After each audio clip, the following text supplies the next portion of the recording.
everyone. Welcome back to season 4. How has it already been 3 whole seasons, and we're starting a new season? So happy back to school for everyone. We hope your transition's been smooth. We are so excited to kick off season 4 with our special guest, Amanda Thompson. She is an EdTech founder. So she founded MindLabs roughly 8 years ago after her love of engineering and business and education and instruction. And she leads a very busy life. But she's helped create something that's pretty amazing that was new to all of us. And so we're so glad to know her and so glad that she's here today so we can learn more and you can learn more about something that could completely change the way your students are learning in the classroom. So Amanda, we'll let you take over and share a little bit about yourself and a little bit more information about MindLabs before we dig in. Well, thank you so much, Carissa. Yes, we are thankful to be here as well. Right here in Indiana was where we built our company. I myself was an engineer by training, but a teacher by always. My first job and pretty much my whole entire career has been a teacher, from a piano teacher to what I do now in the evenings to fund my startup habit is teach MBA students finance. So I think what my joy and passion is helping people understand how to learn difficult things. And so that was kind of what led me to find MindLabs and bring it forward for everyone. So I can't wait to tell you more about it. So the reason MindLabs kind of started was that we recognized from other work that we were doing that STEM is really, really important at young ages, but also really difficult to deliver in elementary classrooms because there's so much other stuff going on and space has to be used for other things, and you just can't have, kind of what would be ideal going on all the time in the classroom. So we said, what if we could use a new technology like augmented reality to let STEM happen more regularly and more feasibly in an elementary, that's what we're focused on, elementary classrooms. So empowering every day, but yet still engaging STEM activities. So with MindLabs, all it takes is a tablet, a set of the little cards, an app, and then we also have lesson plans to go along with all of that. So those are the basic components. So it doesn't require a bunch of new equipment. Hopefully it's stuff you have access to in the classroom or the library. And you put together these new cards that go with it, and you have the experience that we'll work into. Now, I've been talking about MindLabs for a long time, and I know that it's kind of hard to understand until you see it. So we're going to start with just a very short little video, and I'll just voice over that to give you a sense of what it looks like. So we're starting here with the tablet. Now, this tablet's on a stand. It's not required. Most of the time when kids get the hang of it, they don't really like it to be on the stand because they want to move it around more. And these kids are interacting with the card. You see them moving in and tapping stuff and drawing little wires on the screen. So this would be a representation of our circuits game. And students can collaborate on it as well. So you are seeing a line being drawn sort of magically, but that just meant a teammate was drawing that specific thing. Cards animate, cards add things in, and it just ends up being really engaging and fun for kids, even kids cheering when they're successful at whatever activity they're working on. So hopefully that gives you an answer. That's really cool. So you don't have to have like those circuit sets. Not at all. No, that's really cool. No burnt out batteries, no alligator clips with clay on them, all those things that happen when you're doing them. Yeah, and one of the really neat things about it is that it also allows you to do a lot of what we call troubleshooting, which I'll talk to about later, where you can set the kids, you don't have to set it up, but the kids can work through a lot of different problem solving that helps them learn those fundamentals. So can I ask, is it only tablets that works, or can you use other devices? So it doesn't have to be an iPad, but it does have to be, at this point, most of what we do needs to have like a tablet device. Now we are working on the part that's up on the screen right now, actually, the other than the AR pieces, there are elements of that we'll have released for Chromebook only or Chromebook possible in the next month or so. So the AR is the piece that requires a tablet. They just aren't really the components in current Chromebooks to work on that. We're trying. But all the other stuff, which is what I'll talk about next, that makes a STEM such a comprehensive learning experience for kids is actually very soon to be available for Chromebooks only. So the AR is one piece. The other 3 pieces are always available on the student screen while they're doing AR. All outs on here, but I'm going to go through each of those anyways in a minute. There's a notebook, there's ways to personally check in, and then there's collaboration features, and that's what we'll go to next.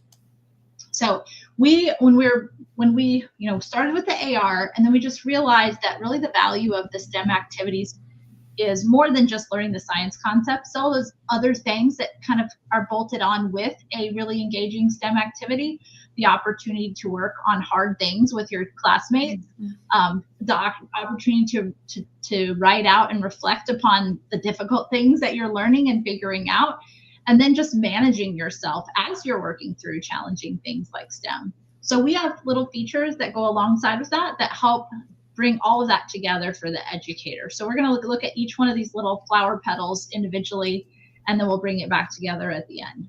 So the first part's the AR. I showed you this, the video showed the circuit piece. This screenshot here, so this is actually taken from an iPad. The screenshot here is from our force and motion unit, which is trying to score baskets. So by the little girl, there's a basketball hovering that's about to get launched through this basketball course, and she built this up at our installation in JA down in Lafayette. So there's a couple other little bells and whistles that are going on with this particular installation, but it's really, really fun. And we really have 2 areas within the app. We have an area that's really structured, where the kids are just kind of tweaking how the system works to see it come together. Like maybe they're removing a short circuit in a circuit, or maybe they're changing the weight that's hanging above the lever to see how far it'll launch the ball in the air to hit a specific goal. And so those are really nice for like practicing, and it's already set up, and the lesson plans are all built around those practice exercises. But at the ends of the units, we have the open-ended projects, which is the other area where you can build whatever you want using the pieces. So you saw the kids sliding in the cards and creating, a circuit. That would be what she did here. She just slid around all the different cards to put in baskets, put in these ramps, put in these levers. And then she hits go and sees what happens to her course. So lots of creativity, lots of critical thinking going on as they're working through this. I wanted to highlight our other units. So you've seen the top 2, you've seen circuits, and you just saw the force in motion. This fall, we're releasing 2 new ones, and I think they might be my favorite. Bottom left is light and sound, and bottom right is habitat and adaptation. So they each have their own character. They each have a storyline. It's really, really fun storylines. We work to have the different exercises all fit in. They have, the first one kind of has robotics. The second one's sports, as you saw. The third one's like stage and theater. And the fourth one's nature and outdoors. So it really hits a wide range of kids' interests to bring them into where STEM fits in their life. Well, what I'm also hearing is the fact that you're hitting standards too. Is that something that you look at? Because many of the things that you just said are first grade standards, and also standards that are hit in other grade levels. Is that something that you guys focus on? Definitely. I should have said that. So in our lesson plans, very much standard based. Now we aim for 3rd to 5th, but I agree with you, Dana. There's connections farther up and down. Like the theater one, the one with the little guy with the microphone, is all about waves. So there's various, when you turn on to test what happens with your theater setup, you see all the waves like emanating out, and you can see amplitude, and you can change it, and you can see reflection, and so it has a bunch of those different concepts tied up in it. Yeah, exactly. All based on standards. I should have said that that's all been sort of supervised by someone who's very familiar to Keep Indiana Learning. It's our colleague at Yorktown, Linda Smith, has worked with us on making sure all our lesson plans are very standard aligned. Nice. So that's the AR piece. But when you see on the left side, there's some buttons you can tap. There's you and there's a teammate. And let's imagine that I just tapped the teammate button. And what also is built into the experience the kids always have access to is the opportunity to give some feedback to their teammates.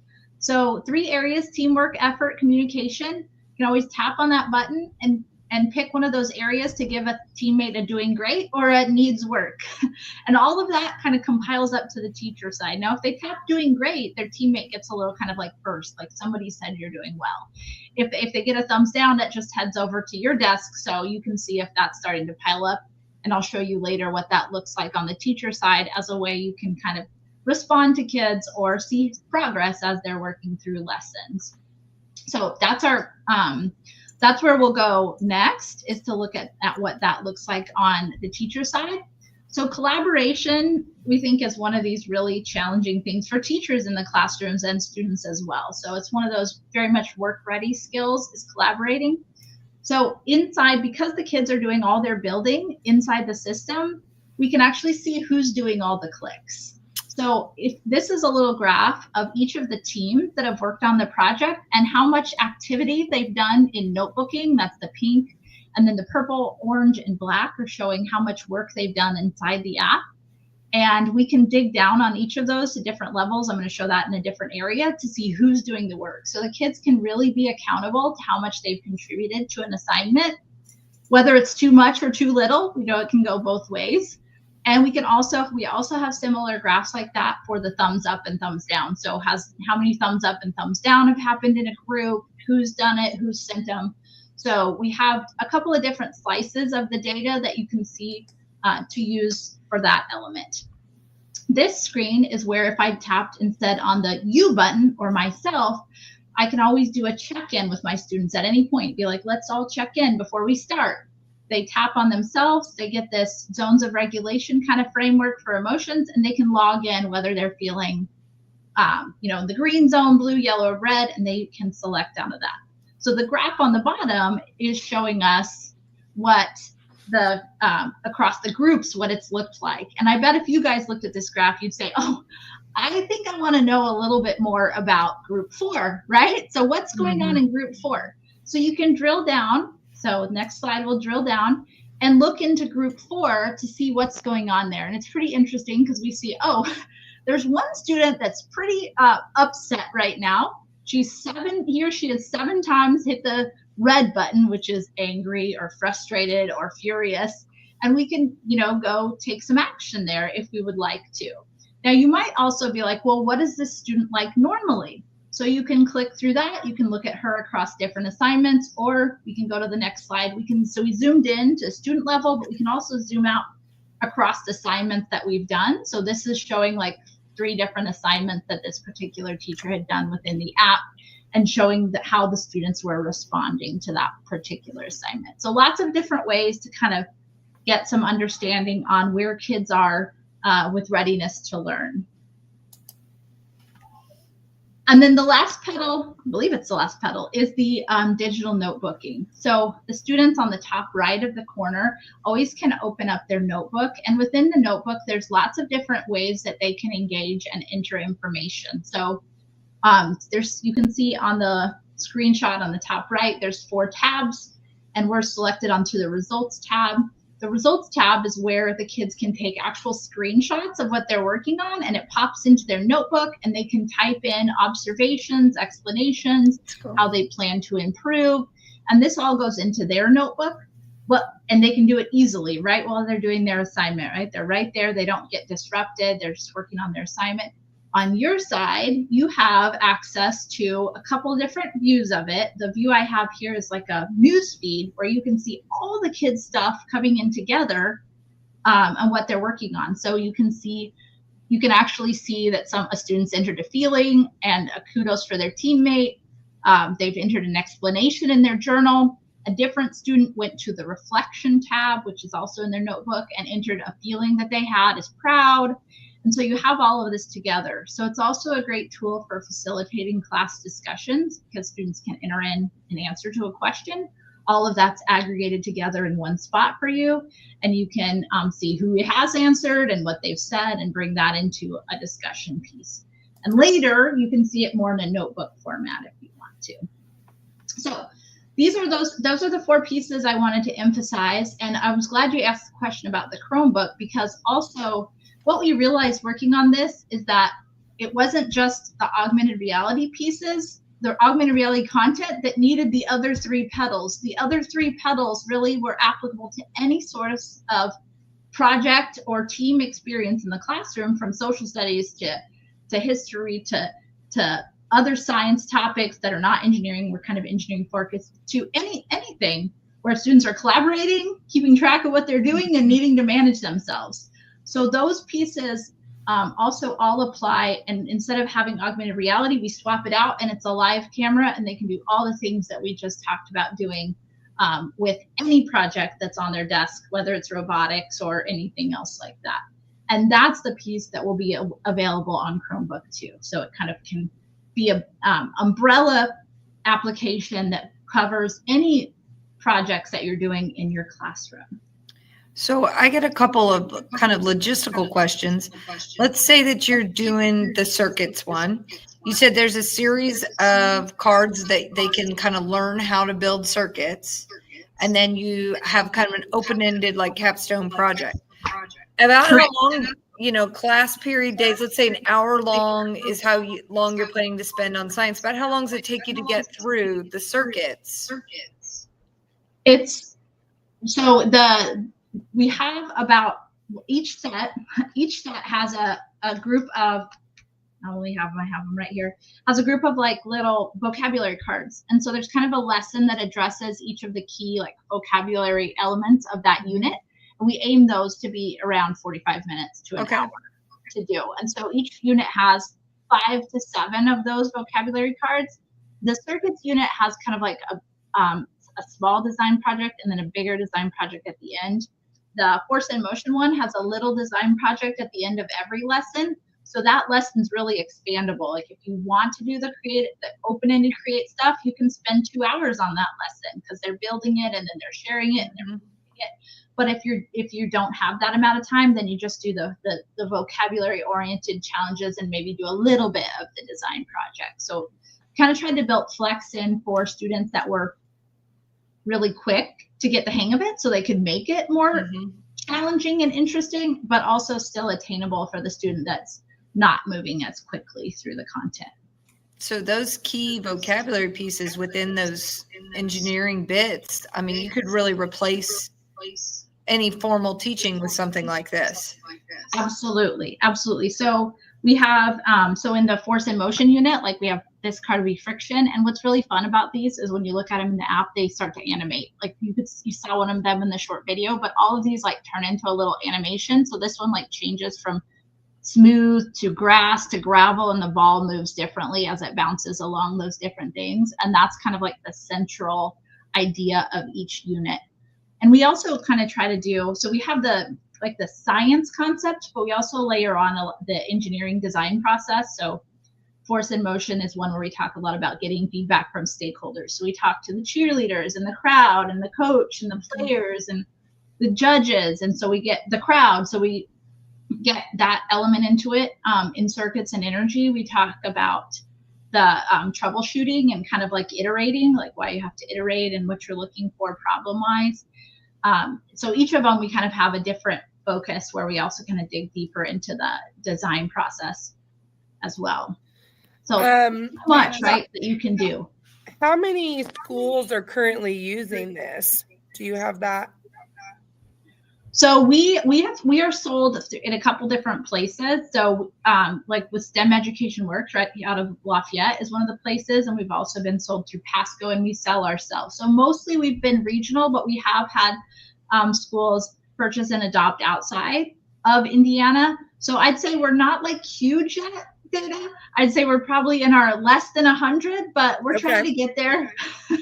Sure. And that's what, I mean, we're trying to be educated on the concept, right? We want to get that out there so people know there is an alternative to some of the projects we're doing in class where it still drives the 4 C's, critical thinking, collaborating, creativity. It's still driving that, and it's still driving that collaboration piece that you're saying. So that's awesome. I'm really, it's almost like I really just want to sit and play with it right now, just so I can really wrap my head around all of this, all the things you got going on. Yeah, I didn't use the 4Cs framework in this presentation, but it's kind of hard to miss, I think, because that is absolutely underpinning all the things we believe in.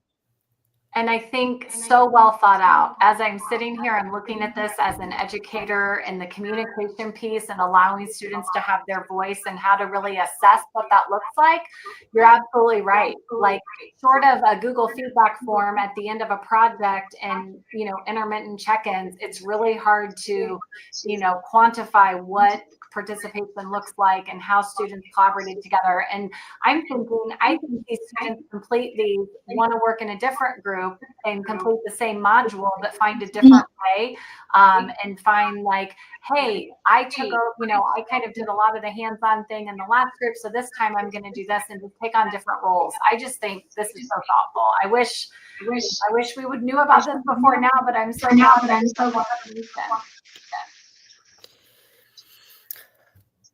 Also, I really like the piece that you share. I hate that we're echoing right now, but that you share like how they can share their feelings too, as far as like how, if they're frustrated with their group members without verbally saying it to them, that they can share that, and then the teacher can kind of step in and celebrate the strengths of the group, or kind of help direct on the frustrations of the group. I like that you thought of that as well. Yeah, the intervention part, I have kids that have grown up in this generation, and unless they have like a score on something, they're like not going to believe you, right? And we have this, like, we can look and say, you did 80% of the builds. Can you be the leader next time? And your goal is to do 20% of the builds, and get this teammate to do more of it, or whatever, however you want to use that. But absolutely, that's what we're thinking with those tools. Well, I'm super excited for this. I'm so glad to hear more about it. So thank you for being here, Amanda.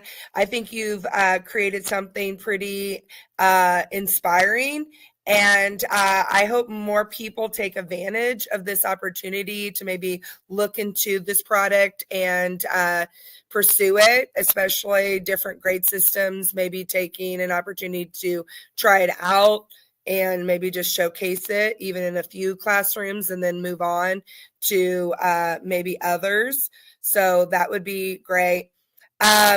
I'm also super excited that we get to have season 4, and that we get to move forward with some of our favorite friends. We have a friend, Farmer Fobs. She works for Book Creator, and we've talked about Book Creator several times on the show. And the reason why is because it's also such a great product, and it's so friendly for every grade level, and we just absolutely love it. And she's going to come and talk to us next month all about the new things in Book Creator and how to expand that for your students and try some new things. So tune in on September 15th at 4:30 so we can visit with her. And then also, we still have our playlist out there from the past seasons. If you want to tune in and learn from others that we've interviewed on this, on our streams in the past, and just learn from them, because that's what we're doing. We encourage to invite people like Amanda so we can learn about new concepts and new things that drive that STEM education that we all love in our classroom. And with Amanda's product of MindLabs, it really connects all subjects, and I'm excited about it. So good luck with your project here of MindLabs. If you want to give us some feedback, go ahead and click on that QR code, and then tell us maybe some people that you want to see in the future for us, or concepts that you want to learn about this season, because we have a few things coming up that we've already planned, but we're looking for things for second semester where we'll be on the second Mondays. Thank you so much. We'd love to collaborate with you. You can also click on those QR codes to collaborate with Elaine, Chris, or myself. But we thank you for your time, and you know who we are. YaySTEM!